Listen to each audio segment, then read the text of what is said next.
Welcome everyone to Beauty and the Surgeon. I'm Amy. I'm a nutritional therapy counselor, and I'm here with Dr. Jason Martin. He's a board-certified plastic and reconstructive surgeon. Dr. Martin, how you doing? Good. What are we talking about today? Today we're talking about research that we're into. Love research. How can we make this episode today interesting for people listening? Well, specifically the research that I've chosen to talk about today is definitely related to healthy aging and or anti-aging and or just health. Right. The general. number one reason that people come in our office is for aging problems. That's true. So we're going to talk about that. So we're getting down to the nitty gritty of why people age. And how many things are we going to present today, Amy? Well, there's 3 different topics, but before we get into that, I think it's important that we since we've never really done a podcast where we talk specifically about research in this way, I think it's important to kind of talk about what type of research do we seek out. So when we were preparing for this, you came into my office and said, what, do you just read these journals? I know. Which, yeah, sort of. I'm a nerd. I think a nerd is understating the level. Oh my God. Of nerddom, yeah. So I am always interested in looking at research specifically related to nutrition because I'm a nutritional therapy counselor, but also about kind of how our body functions and like why it starts to break down and like why we age is something I'm really interested in. I mean, you remember a few years ago when I was all up in telomeres and looking at that type of... I remember that discussion. You talked about telomeres being a shoestring, yes, and it becomes unraveled, the end of the shoestring. Yep. And I remember thinking to myself, is my shoestring unraveling as we are talking about this right now? Well, that's funny because in the... So if you're not someone who wants to be empowered and understand information, do not listen to this episode, or at the very least, listen to it at your own risk, because Amy will alarm you with what is going on in your body. With that said, I learned a long time ago at Cook County Hospital under trauma, the complexity of the body and the way it reacts to both insults and aging is really amazing. Mm-hmm. And unique somewhat to the person. Bioindividuality plays a huge role. Bioindividuality is huge. You can have the same type of patient with the same type of injury. One person does well, the other does not. And it's so complicated. And, there's so much work going on in trauma surgery and gunshot wounds and injuries. Not as much work in aging, but there is in the private industry, obviously, because of financial gain. The private sector is big money in aging. Huge. Anti-aging. But I think that people are starting to realize that this stuff's all interrelated. It is. And one of the articles that I'll bring up really talks about that. But a couple of other things. So important things to remember when reviewing research kind of ties into what is an abstract. I love like when you read a snippet, like let's say you're going through your news feed, right? Oh my gosh, like this causes cancer or you're going to die. If you do paleo, you're going to lose like 500 pounds. Yeah. And then you go and actually look at the research that was done. And they absolutely read the abstract. They didn't read the whole article. Correct. Yeah. The abstract of a research study is basically that particular person's gleaning of the information, essentially. So they take it down and make the Reader's Digest version. They condense it into a paragraph or two. This is what we found. Well, a lot of times you actually read the research. That's not at all what the research was indicating. Or it doesn't really tell you about the full study design. It doesn't tell you about how they statistically analyzed everything. And they could come up with a result that is completely wrong because they didn't use the right analysis. I mean, there's so many different things. If you do not read the full article, you can't just go off the abstract. Don't get me wrong. When I was in training and I had 2 hours of sleep and I had to get ready for morbidity and mortality, I would read the abstract just to get anything I could from it, right? The cliff notes. But that always got me in trouble. It always did because the physicians, the attendings, they knew that you'd only read the abstract. And they say, well, what do you think about the study design? And of course, at that point, you were screwed. Right. Well, I think a case study of 5 individuals was more than efficient or sufficient. Exactly. Yeah. So that's important. And then also, a lot of these studies that we're going to talk about, with the exception of the last one, are primarily at this point still animal studies that we are correlating, so we're trying to make a jump to humans, and that's not always the case. Leptin, I feel like, is one of the biggest examples of animal models not reflecting what happens in the human body. So there are a lot of things, like scientists obviously use animal studies because it is the more ethical than studying on people for some of these things. I'm not claiming the animals research is okay. Well, it's just easier. I mean, to do an IRB on humans, the review board, to get a study approved is very difficult. And turning off and on genes in a human is not really okay. But you can do that in a mouse. It depends on what country you're in. That's true. In this country, not okay. So I just want to throw that out there too. A lot of these studies are, done on animal models. They may or may not translate into humans, and that's why this is research that we're into, because it's stuff we're kind of following and watching, because there could be great implications from this. And we're going to try really hard when we talk about these things to apply it to your everyday life. That may be difficult because we're talking about cellular stuff, but at the very least, we'll have caveats. That's right. We're all made of cells. So without further ado, let's get into it. So if you are not watching this on YouTube, you certainly can. We do have some slides that are interesting and not working. Oh, because I went to the last one because I'm a genius. Okay, so definitely watch us on YouTube. It's Jason Martin MD is our YouTube channel. That way you can see some of my fun slides and diagrams and all that good stuff. So the first thing we're going to talk about is some studies specifically that have come out recently talking about how skin ages and repairs and what's happening on a cellular level that's impacting those things. Because we all kind of know that you start to look different as you age, right? And your skin starts to look different. So these studies are looking more so at what's happening directly under the skin in that kind of extracellular matrix of cells, what those cells are doing and how they might be impacting aging, but that also impacts healing. Right. So if you take aging of the face, we know that you lose fat or the fat descends. It goes down with gravity. Imagine that. The skin gets thinner, and then you get like photo changes, meaning that changes related to the sun. Yeah. And the UVA and B rays.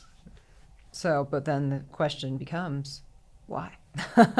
So, to take it back to kind of the basic level of cells, fibroblasts are really important in healing skin, but also in keeping your skin looking youthful because they bring in and kind of can change into other things. So a fibroblast can show up somewhere and change into something that's either helpful or not helpful.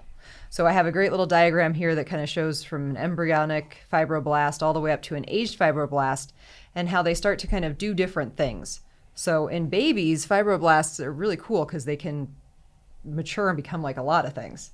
Like that's why there's so much research done on like stem cells from cord blood, because a baby is still in this extreme state of growth, right? There's so much changing. Whereas when we get old, there's still all those processes slow down, and that's somewhat thought to contribute to aging because it's just not happening at the level it should. But we're also starting now to see that it's not just that. It's not just that these processes slow. It's that they actually do different things.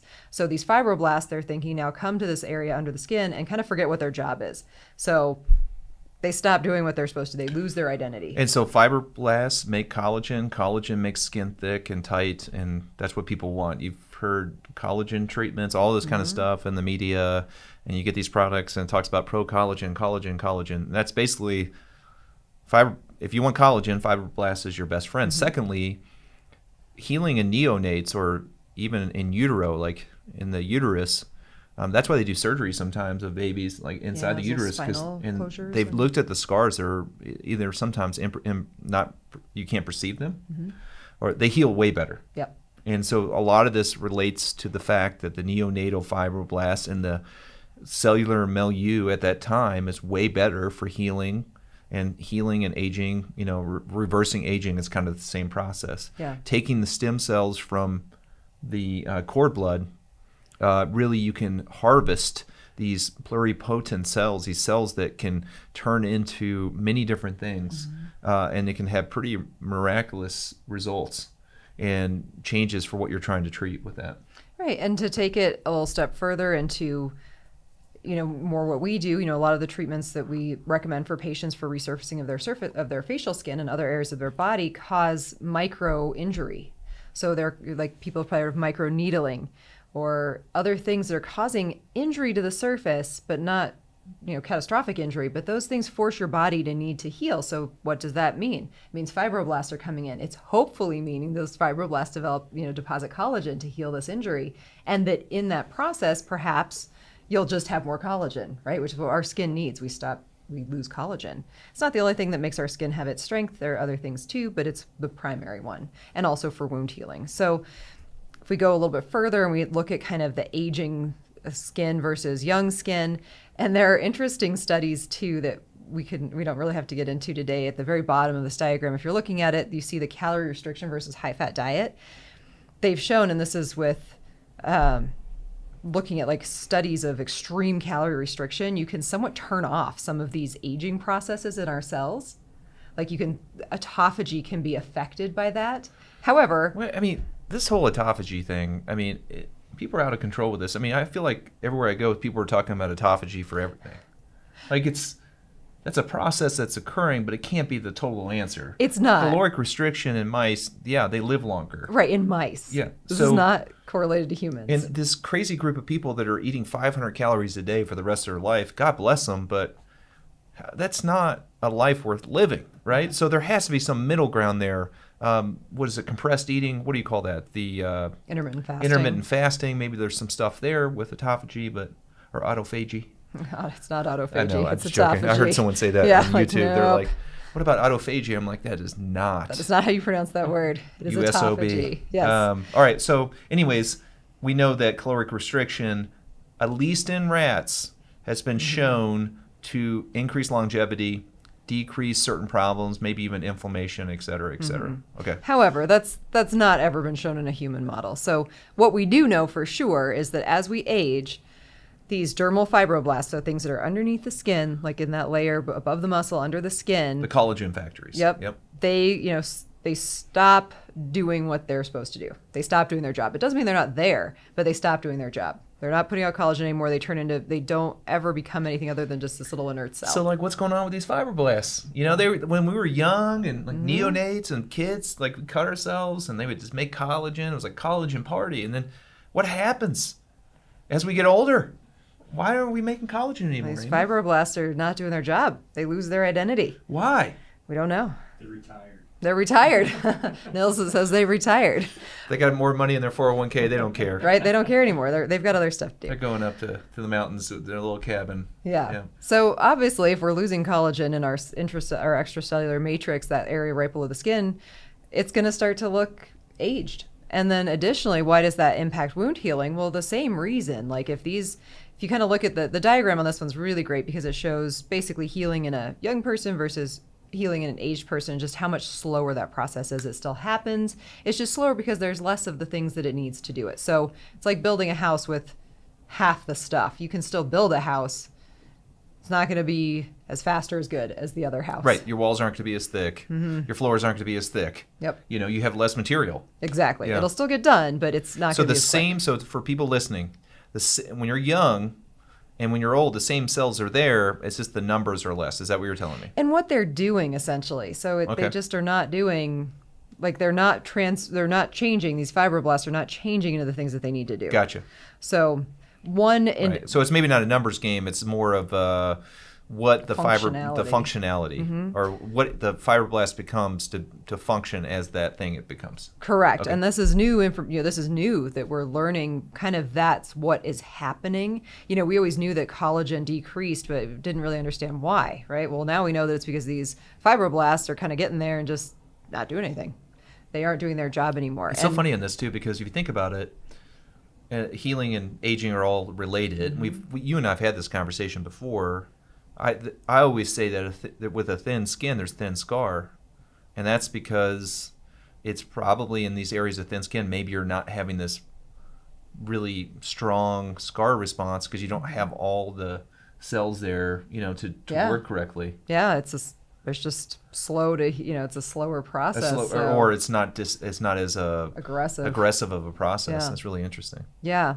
So I thought this was interesting too. One other thing that they kind of found within these same two studies was the functioning of some of these fibroblasts. Like they can turn into a type of fat cell that helps prevent infection. So as people age, that's the other thing that you see is like things like MRSA and other MRSA, yep. drug-resistant types of infections that come from the skin. Older populations have a much more challenging time getting rid of those, but also they acquire them with more frequency. They get more cutaneous infections for sure. And that's because they have less of a barrier. They have less barrier, and that these fibroblasts are also key in that. So the fibroblasts can go there and they become adipocytes that help block that. Like that fatty layer helps block that. So you think, can I gain weight and have less incidence of infection? It's not that kind of fat. Yeah. It's not that kind of fat. So very interesting. Yeah, an adipocyte is not like a fat cell that's in your thigh. Adipocyte is a fat cell. So. But it's different. I'm saying its functionality is different. I understand. Yeah. But you're using science words. It is a fat cell. It's a different kind of fat cell. Gotcha. Yes. Okay. So one other thing that I was going to bring up with this that just escaped my mind. There was something else I was going to say. It's okay. Yeah. I'm still staring at this diagram. You got to go on our YouTube channel. It's cool. It's got red, blue, green, has all the colors in there. It's pretty good. But I mean, it's really interesting to know that as we age, the same cell works differently, right? And that's why we don't know why that's occurring. Clearly, in the future, we'll have some better idea of this. Probably have treatments, probably have creams or injections. Right. Imagine the implications if you could turn these fibroblasts all back on. And this goes into the stem cell thing, which is huge now. So people, I mean, stem cells is like the wild west. It is for one more year. That's going to change in the future. The FDA is going to come down hard on stem cells, and they should, because they need to regulate it and really figure out what's going on. But stem cells has so much potential, obviously not just in aging, but in Parkinson's, in any neurodegenerative disease like Parkinson's and Alzheimer's, any Arthritis, kind of any inflammatory diseases. condition. Stem cells are going to be huge. So, and it's going to be a part of treatments going forward. It's going to be more universal for these things, but we're not there yet. And the reason we're not there yet is just like this process, we don't really fully understand what's going on. So we can, at least with stem cells, there's many different types of 50, 100 stem cells, different types of stem cells. We don't really know how each one functions, et cetera, et cetera. Right. So this is really interesting. Yeah, so I thought these were cool. And these studies will be available. You can there'll be links to these in our description box. So if you guys want to actually geek out like me and read these studies. if you don't want to age, if you want to age well, make sure you have baby fibroblasts floating around underneath your skin, and try to calorically restrict yourself to at least less than 500 calories a day. Yeah, definitely don't do that. Okay. All That's right. what we got from that study. So my next study I kind of love because this is my catchy title, right? This is what you snag on when you're going through your feed. Coffee, key to age-related inflammation? Right. Question mark. I mean, you see that, you're like, oh, heck yeah. I love Yeah, coffee. which, by the way, I love the fact, because I always grind my coffee. Do you grind I your do. coffee, Nels? Mm-hmm. It's the only way to drink coffee. Oh, it makes it better. Way better. I mean, yes. those K-cups, Oh, those things are gross. this is disgusting. And then you get into the whole thing. Amy introduced to me the fungal stuff in coffee. Myotoxins. Don't even read this, because you'll never look at coffee the same. And you're going to get like your perfectly sourced coffee that's been grinded. But you got to grind coffee. That's the only way to drink coffee. I agree. Yeah. You should be grinding your own coffee. So this is an interesting article because it does talk about coffee and links it to age-related inflammation. However, that may not have been exactly what they were looking for, but this is what the information that I found interesting in this. I am a coffee drinker, so I am perhaps biased. That's something we're going to talk about when we're talking about how to analyze research. There is inherent bias typically in research. Human bias related to anything is so terrible. Yeah, so my bias is Right. that coffee is good. Right. And the only way out of bias is the scientific method, no matter what anyone says. And even that can be biased because the way you write things, the way you analyze numbers can always be skewed. Yes, it can. Yes, and nutrition is a huge. I mean that if you go back to Ansel Keys and his research, the way that it was. Nutrition is the worst. Yeah, that's what I mean. It's plastic awful. surgery is a close second, but nutrition is the worst. Nutrition is bad. The stuff that people come out with, the way they talk The about way it they like a interpret the religion, data. it's terrible. Yeah, it's really bad. So definitely read this whole article because it does talk a lot about really interesting things. But let's kind of focus on the part of it that I found really interesting, which was talking about aging overall, because we definitely know that as we age, part of what we're starting to understand is that there is this like smoldering inflammation that is somewhat at the root of a lot of these things that cause aging or that lead to aging. Before we go on with this, so why don't we talk quickly about things that cause inflammation in your body? So chronic inflammation. Yep. So people don't realize that. So for the first well-known example, at least that a lot of people understand, is dental hygiene.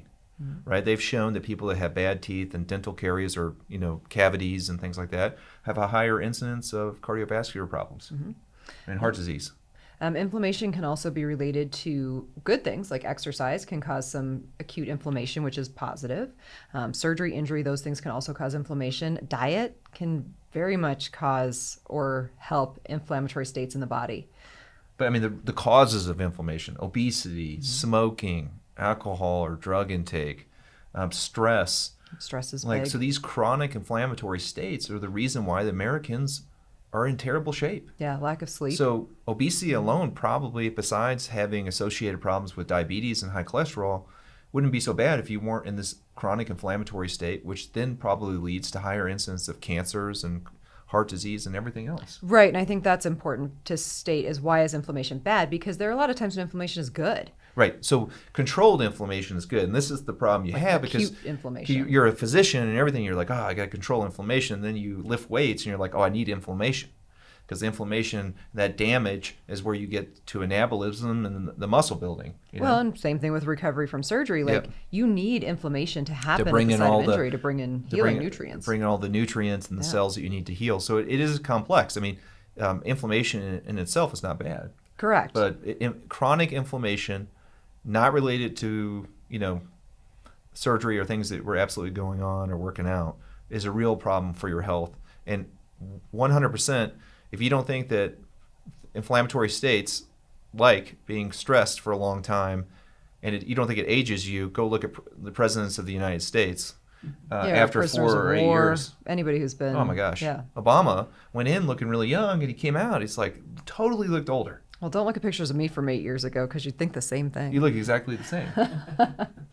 No, but that's an important thing to note. Like It must be the coffee. It's the coffee. Kept me young. Chronic inflammation in the body is insidious in that it's a lot of work. It's a lot of taking resources to do this, to be angry. Think of a smoldering fire. Like it's kind of just laying there. It's hot. And if you stoke that, give it some oxygen, like you're going to have a flame. So if you think about that process happening in your body, like that's kind of a lot of work that's wasted on just being angry internally, like having something that's just off and kind of constant irritant that could at any time really flare up and be bad. So that's why, as a nutritional therapist, I try and decrease inflammation through diet and that, And we've well established the microbiome and diet itself is a huge contributor to chronic inflammation. Yes. Right? I mean, that's the first area where people can, not the first, but one of the first areas where they can manage their inflammatory state and actually make a positive change. Yes, and that's one thing that this article does briefly touch on is inflammatory bowel issues, like what's the one? Irritable IBD? bowel syndrome. Yeah, right. Irritable bowel IBS, syndrome. yeah. Yep, talks about that because that is a known type of kind of chronic inflammation that some of these markers can be tested against. So that's why inflammation matters, and coffee is going to cure it. Love it. So here's another great diagram. So basically what you got to explain what the diagram is. that's what I'm going to start. So we're looking at what caffeine does within this inflammatory process, because when I brought this up to Dr. Martin, his very first thought was what it kind of shows here, coffee, that increases hypertension. That would make hypertension is high blood pressure. High blood pressure increase, and it does. Anybody who has had a lot of coffee, it's a stimulant. It increases your pulse. It has a temporary increase on your blood pressure. I love it. I wake up in the morning, grind my coffee, I drink it. I have 2 slices of Ezekiel bread, which is sprouted bread, a little bit of cream cheese, and I go work out, and I feel good. Got my, blood pressure's up, my heart rate's up, I'm ready to go. Yeah, it's great before work. I mean, all pre-workouts have caffeine, right, unless they're a non-stimulant one. So it might seem counterintuitive then to think, well, like, how is caffeine then going to help with inflammation? And that's where you have to like really, really geek out and get down to the cellular level of its effect on the cytokines, which are inflammatory markers in the body. We've talked about cytokines before. Cytokines are chemicals that are released by cells in your body, usually related to your immunity, that do things. And they can cause inflammation or they can help with wound healing. They're signaling compounds that bring other cells in. They're supposed to help you heal or help with a reaction, etc. Yeah, so they're the signals. Yeah, they're the signals, or like the starter. So, looking at where caffeine may have an effect on this inflammasome or these inflammatory factors, there's 3 kind of theories into like what caffeine is doing. Is it blocking some of these receptors? Is it stopping autophagy, which we talked about? So is that what's happening? Go tell exactly what autophagy is. Autophagy is like cell death. Okay, so it's like turnover of it's like cells you don't need anymore. Yeah, it's when your body kind of starts to do cleanup. It's cleaning the house. And that's why long-term fasting is thought to help with autophagy, because your body's not busy doing anything else. So, okay, great, we can clean house. That's the theory. So, and preparing for when you get calories back in there, right? Yeah, just kind of cleaning stuff up. Yep. So basically looking at what caffeine does, finding a link here and like these many pathways that perhaps it's kind of stopping that cellular signaling from happening. How would that be good? I thought autophagy is what everybody needs. And it is, and it's something that's I happening thought all the intermittent time. fasting is going to solve all the health problems of the Right? world. That's not true. Because Jimmy Kimmel does it, and he lost weight. You do need autophagy. Your cells do need to regenerate, and your apoptosis or cell death, like when your cells are basically timed to die on their own, is different than like the autophagy is going in and cleaning stuff up. It's like sweeping up all these bits and pieces of broken down cells, and that's a process that's happening all the time. You don't have to be fasting for 24 hours to have that happen. There may be markers of autophagy that go up after certain amounts of fasting, but that doesn't mean it's not happening anyway. Gotcha. All the time. So that's kind of where we're at right now. And this study basically ends here. There is no definitive on this. I know, so it's a little disappointing. So this is the kind of the three things that they're looking at to see. This is so science. It is. They have the thing about caffeine and coffee, and you're like, wow, this is awesome. And then you get into it, and you're like, well, we can't prove really We can't much. prove it. Yeah. In fact, the last sentence of the article I don't actually have, but it says something to the effect of, I might. The present study thus shows the intriguing need for actionable mechanistic investigations in this clinically relevant field. Would you like to translate that? Yeah. That's his science speak for, we just got to fill this last part in. We got to figure this out. As we grow older and older, it is highly likely that we will be among the ones who suffer from inflammation-related diseases, right? Because at this point, that's most of what's getting us. Until then, let's get a coffee. Right. So their idea is they're not really sure the mechanism, but they do. Did they show that caffeine reduces inflammation? They did. And they also, though, bring it back to, is it the chicken or the egg? What is actually starting this? Caffeine-induced autophagy has been shown directly to alter the hepatic lipid composition over here. Yep. So, but then, like, where in that cycle is it actually happening? What's it actually doing? They did show a decrease in inflammatory factors. By the way, if you want to know if you have inflammation, you can go to the Mayo Clinic and pay a lot of money and get, like, how many factors? Well, you can get them all, but I mean, it's like 30, 20. CRP, Yeah, I mean, CRP is a big one. That you can get done anywhere. There's blood levels you can find, so you could easily give people caffeine, kind of work and look at their factors, the inflammatory factors, and see if those go down. No matter what, though, I think this study is really important. Not just because the caffeine part. The name of it's awesome, and the fact that they came up with the word inflammasome. That cannot be a scientific word, is it? Inflammasome. I don't know if inflammasome is, but they also use inflammaging, and that is definitely not a science. Inflammaging. And if you search inflammaging, I feel like there was a hip hop guy from Miami that had, inflammaging. A lot of stuff will come up. Yo. Inflammasome actually is a word that is well used in this type of data. So like you will see inflammasome used a lot of times specifically to the activation of age-related inflammation. Right. The inflammasome, like what's causing that. So in translation to people listening, if you want to look better and age well, inflammation is the first area you should start. Not going to get Botox, even though it's great and we do it all the time, or laser treatments or facelifts or all these things that we do. It's really you doing your own part from a nutritional standpoint, exercise, and in some ways from a quality of life standpoint, reducing stress, decreasing the cortisol levels, and adding in some things. I added kefir to my smoothie because I thought that would help my microbiome. I don't know if it is or not, but it makes me feel good. Caffeine, if you like caffeine, this is good. So not only is caffeine waking you up, you can go work out and get ready for work and get the kids off to school. It can theoretically decrease a little bit of inflammation in your body. Right. And inflammation in this day and age is what gets most of us. We're living much longer lifespans, but we're not necessarily living a healthier lifespan. So most people wouldn't want to be... Amy, the people that listen to Beauty and the Surgeon podcast live much more healthy than the average person. I agree. But they've probably seen people who, spend the last 20 years of their life not leading a quality life. So my goal, absolutely, with all our patients and my clients, is to help them leave the longest healthy lifespan, meaning let's keep you healthy way into old age versus staying healthy until you're 60 and then you kind of start breaking down. You have high blood pressure, you got all these other issues that are probably on some level, as we're finding, perhaps related to some underlying inflammation. I'm with you. There you go. And there's no question that heart disease is 100% correlated with systemic inflammation. Absolutely. They've shown that many times over. Yep. There's tons of data on that. You can go listen to 1,000 podcasts specifically related to heart disease and inflammation, which gets into the point of diet, which then the wheels fall off, and everyone says this diet causes inflammation, this does not. You can't eat animal protein because that's inflammatory. You don't eat vegetables, that's non-inflammatory. That's where things get really confusing. Just on a grand scale, inflammation's not good. Correct. In most cases. That's on a less than acute scale. Okay, so that one was fun. Yeah, it was good. And it's interesting to read. And like I said, it's not definitive, but it was kind of fun to read.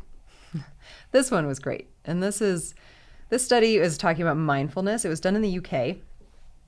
And they were specifically looking at mindfulness in helping obese patients. If you're looking on our YouTube channel, the patient on the top of the slide is doing something. What's the name of that? That thing where you sit there and don't think of anything? Meditating.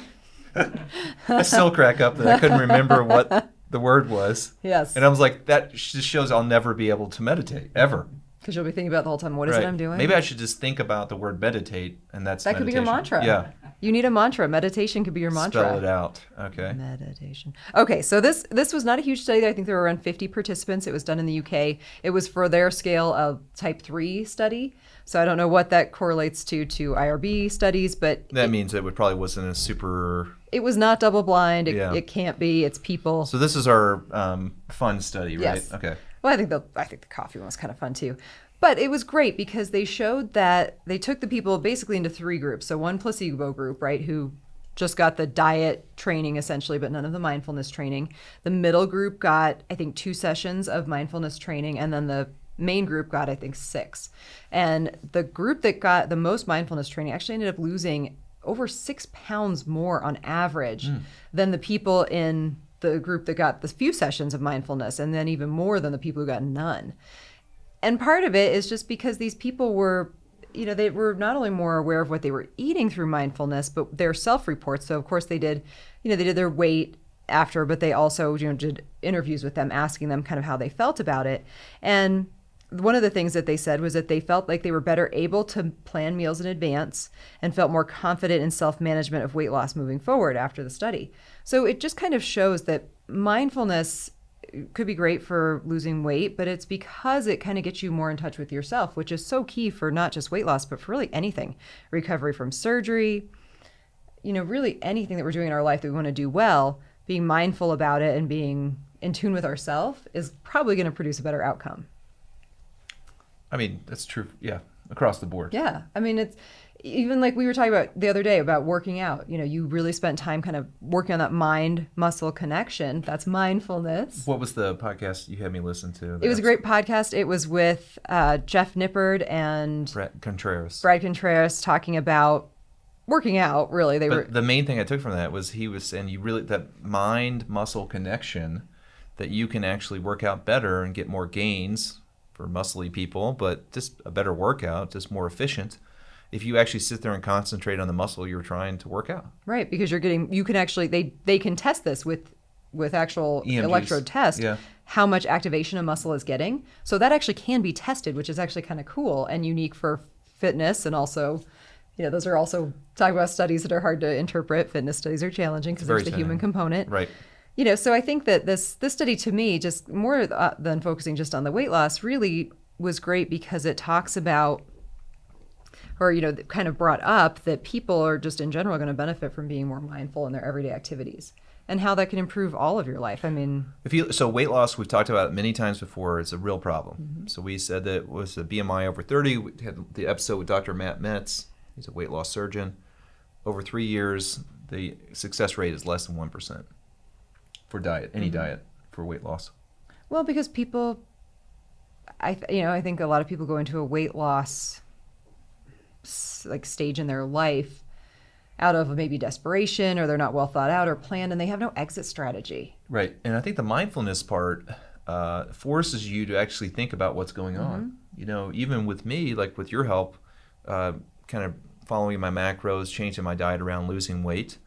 I think that the best part of that was not the actual weight loss, was the more intimate understanding of what I'm eating and being connected to what I'm eating, thinking about what I'm eating for a goal, that's mindfulness. That's, that's thinking about what you're eating. Whereas reactive, kind of just following a plan where there's no thought process to that, you're going to be less successful. So it makes sense. Yeah.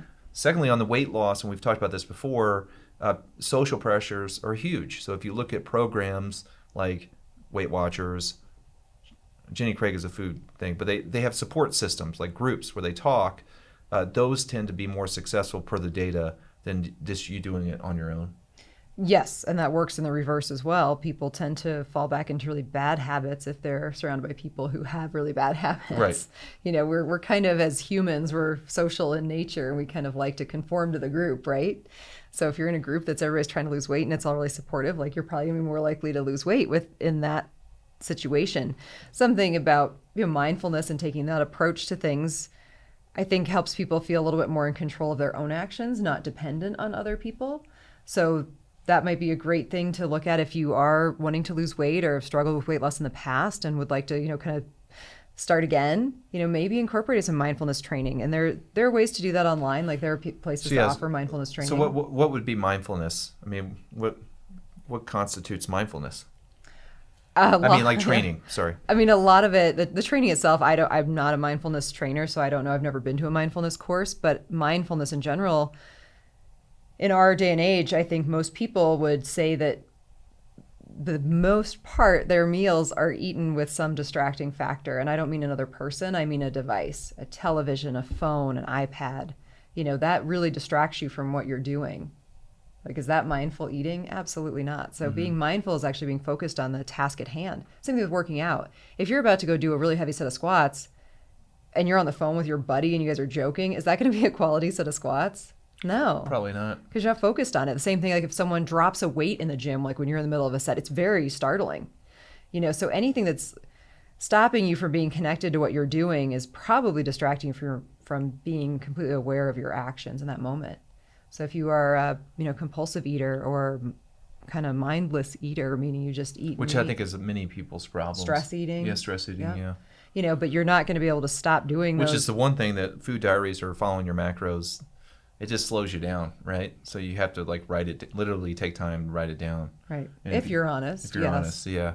And that's where I think people get a benefit from that, because it Absolutely. Stops them, again. That gives you accountability. Even if it's only accountability to your MyFitnessPal, like, it's giving you accountability to something, and that's kind of stopping that habit. So yeah, I'm not sure. I've not ever done mindfulness training, but I thought this was a cool study. I think mindfulness, this is excellent. I'm glad you brought this up. I just think it's such a sign of our times. I don't think in the 50s they were talking about mindfulness. Maybe, but I doubt it. They had meditation, but mindfulness is just different. Basically code word for you got to put down the phone, you got to get off the social media, you got to check in with how you're feeling. Check in with how you're feeling. Sit down with family and friends, connections, love connections, friend connections. You got to be in the present. Yeah. Forest bathing. You got to be in the present. Yeah, you're not forest bathing if you're on your phone. No. You are absolutely not. You cannot forest bathe if you're not being somewhat mindful. And they showed with forest bathing the blood pressure goes down, the diabetes is more well controlled just by walking through the forest. And that's a form of mindfulness, right? Because you're depugging, going out there in the present, looking around, feeling good about nature. And it's something, to get I know you don't like it when I get all here we go. weird, but very often, if I'm having a conversation with a friend or something that's conflicted about what to do in life or whatever, have you taken a second just to check in with yourself? Does this feel genuine and true to you? I don't think I've ever said that to any one of my guy friends ever. Have you ever checked in with yourself? Right, take a step back, bro. Check in with yourself. No, don't say that. How do you feel? What are you doing? Nothing. What are you up to? Just hanging out. Nothing. Cool, man. Get deep inside. How are you feeling? There's inside. no deep. No, but that's. You can teach me to be deep. We'll do the mindfulness. We'll walk through the forest. We'll be deep together. Yeah. But I think it's really good. Mindfulness or just being in the present is going to be helpful from a weight loss standpoint. It's going to be helpful from an inflammation and stress standpoint. This is very, very important. Yeah, just life standpoint. So that's it. That's the research I'm into today. That's pretty There's good. way more, but I wanted to keep it more fun. We're into a lot of research. I didn't start pulling out some plastic surgery stuff. Yeah, that gets way into the nitty gritty, and some of it's just really problematic. So, well, like the plastic surgery research article that you sent me, that I spent a half hour reading, and then got to the actual breakdown of the study itself, and it was completely ridiculous. I think that one of the important take homes. These were great articles, Amy. So good job. But one of the important take homes of all this stuff is that if you are going to get into looking at research, you can't just read it on some news agency's feed. Okay. You have to go read the article, look through it, and even if you're not scientific and you can't understand all the words, try to figure out how they did the study. Look at how many people are in the study. If you have someone who's more science-oriented, give it to them and say, hey, do you think this study's good or not? I mean, do your own research. Yeah, absolutely. And I Look think at it. more people should. And that's, I mean, what I found so frustrating with this, or the article that you sent me, was that there was no statistically significant information when you actually read the breakdown of it, but they made it seem like there was in the beginning. Oh, they gave these, like 3.6 versus 3.7. So you're like, oh, well, is that statistically significant? No. Both instances, it was one patient. Their case study was N1. There's a reason why most people hate statistics and they fail out to that, like in college and stuff, because it gets into number crunching. A lot of people have a hard time with that. Oh, yeah, it is a conundrum. Yeah, So, especially the math challenge, which is most of America. yeah. So I highly advise people to empower yourselves, educate. So if you're going to do a transformation of any sort, look at the data, look at the research. And if you go to your physician's office, or a plastic surgeon's office, and they don't talk to you about the data or the research, then I think I have a problem with that. Yeah. I mean, at the very least, they should be there to help you translate it. If that's the case, send me a link to the article and I'll comment on it. I would love and all that. her free time of reading yes. research articles. So definitely, if you guys liked this and would like us to do more, find out more about the research that we're into, please leave us a comment. Or I'm serious, send me your research articles that you think are cool, think are not cool. Like, I love reading about current research that's ongoing because it's fascinating, and we really are finding out things that are new and could change the way I age and the way you age. Right. Like, it could make big impacts. And I think the big thing from today's talk, and I mean this no joking, is that inflammation is a real problem. So diet, exercise, stress, Sleep. these are things that are going to, and sleep, these are things that are going to help you from an aging standpoint. If you want to look beautiful, if you want to age well, if you want to look great, you don't want to have to end up in my hands. Try to do the things on your own to live a more healthy and stress-free life. That would be really good. I agree. Yeah. So be sure to follow us on Instagram and YouTube. We're at Jason Martin MD, also at Beauty and the Surgeon Podcast. We would really appreciate it if you would leave us a rating and review. That helps us so much and helps get this information to other people who might be interested. You can also share us with your friends and family. And follow us on YouTube. Follow us on YouTube. We appreciate it so much. Thanks, everybody. See ya.